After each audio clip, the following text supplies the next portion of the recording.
ప్రభునందు ప్రియులైన మీకందరికీ యేసుక్రీస్తు ప్రభువారి నామంలో శుభవందనాలు తెలియజేస్తూ ఉన్నాం. దైవజనులు బ్రదర్ భక్త సింగ్ గారి పరిచర్యలో నుండి దైవ మర్మములు. ఏప్రిల్ 8. మేఘము సాక్ష్యపు గుడారంలోని మందిరమును కమ్మెను.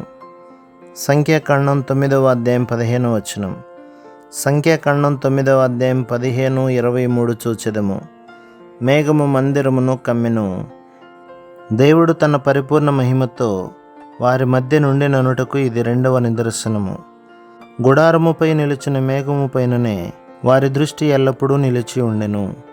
ఆ మేఘము ఉదయమో లేక మధ్యాహ్నమో, సాయంత్రమో లేక మధ్యరాత్రియో ఎప్పుడు పైకెత్తబడినప్పటికీ వారు కదలి వెళ్ళుటకు సిద్ధపడిరి.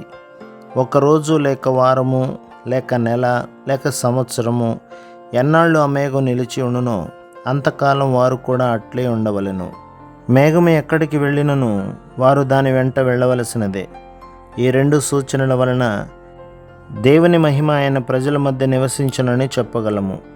సమూయేలు మొదటి గ్రంథం 4వ అధ్యాయం 22లో ప్రభావము అనగా మహిమ ఇశ్రాయేలులో నుండి పోయినని చదువుచున్నాము. దీనికి అనేక కారణములు గలవు. వీటి వలననే దేవుని ప్రజలు తమ ఆధిక్యతను క్రమక్రమముగా పోగొట్టుకొనిరి. చివరికి కొంతకాలం తర్వాత దేవుడు వారిని విడిచిపోవు సమయం వచ్చినది. ప్రజల ఆత్మీయ క్షీణతకు కారణమైన కొన్నింటిని చూచెదము. న్యాయాధిపతుల గ్రంథం 21వ అధ్యాయం 25వ వచనం. ప్రతివాడు తన ఇష్టానుసారంగా ప్రవర్తించుచూ వచ్చెను. ఇదే వారి పతనమునకు గొడ్డుబారిన తనమునకు కారణము. సమూయేలు మొదటి గ్రంథం 2వ అధ్యాయం 12, 17లలో పతనమునకు మరి ఒక కారణమును చూచుచున్నాము. ప్రధాన యాజకుడైన ఏలి కుమారులు బలులను తృణీకరించి బలాత్కారము చేయుటకు ప్రారంభించిరి.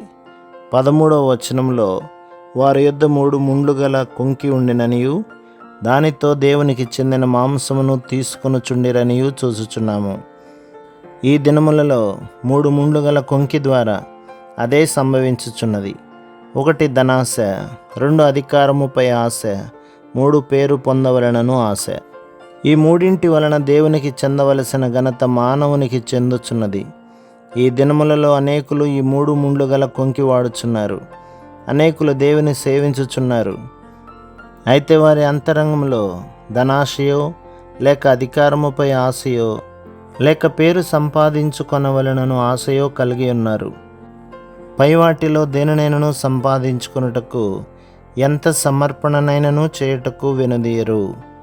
ప్రభు మిమ్మును, మీ కుటుంబమును, మీ సంఘమును దీవించి ఆశీర్వదించునుగాక. ఆమెన్.